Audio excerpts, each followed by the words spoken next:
আজকের ভিডিওতে আমি একটা সিম্পল বাটারফ্লাই ডিজাইনের ওপর মান্ডালা আর্ট করেছি। খুবই সহজ পদ্ধতিতে তোমরা এটা করে নিতে পারো, তবে একটু ধৈর্য নিয়ে বসে করতে হবে। মান্ডালা আর্ট মানেই জিনিসটা দেখতে খুব সুন্দর হয়, আর একটু তো ধৈর্য সাপেক্ষ হবেই। কোনো জিনিসে সৌন্দর্য আনতে গেলে ধৈর্য না থাকলে কখনোই সম্ভব নয়। এই ভিডিওটা কালকে পোস্ট করার কথা ছিল, বারবার পোস্ট করার পরেও কপিরাইট ইস্যু আসছিল, তাই জন্য বাধ্য হয়ে ভিডিওটা 3বার পোস্ট করার পরেও ডিলিট করে দিয়েছি। আজকে তাই ভয়েস ওভার দিয়ে ভিডিওটা পোস্ট করলাম। তোমরা কিন্তু অবশ্যই জানিও যে এই বাটারফ্লাই মোটিভের ওপর মান্ডালা আর্টটা তোমাদের কেমন লাগলো। আমি কিন্তু খুব সহজ পদ্ধতিতে দেখানোর চেষ্টা করেছি যাতে তোমরা নিজেরাও করতে পারো। আর তোমরা কিন্তু চ্যানেলটা অবশ্যই সাবস্ক্রাইব করে অল নোটিফিকেশানটা অন করে দিও, যাতে ভিডিওগুলো তোমরা খুব তাড়াতাড়ি যখনই আমি পোস্ট করব তোমরা তখনই যেন দেখতে পাও।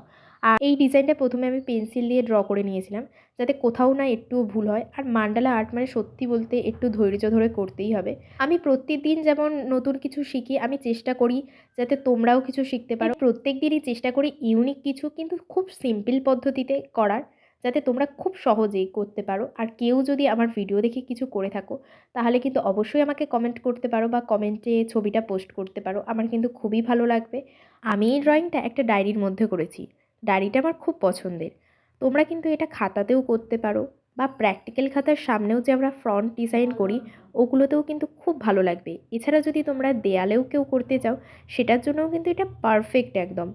তো তোমরা কিন্তু জানিও যে তোমাদের মনে হচ্ছে এটা কোথায় করলে ভাল লাগবে। আমি কিন্তু প্রতিদিনই চেষ্টা করি নতুন কিছু শেখার, কারণ আমি মনে করি আমি যা জানি সেটা কিন্তু যথেষ্ট নয়। প্রত্যেক দিন প্রতিনিয়ত প্রত্যেকটা জিনিস থেকে আমরা কিছু শিখতে পারি, তাই শেখার কোনো দিন শেষ হয় না।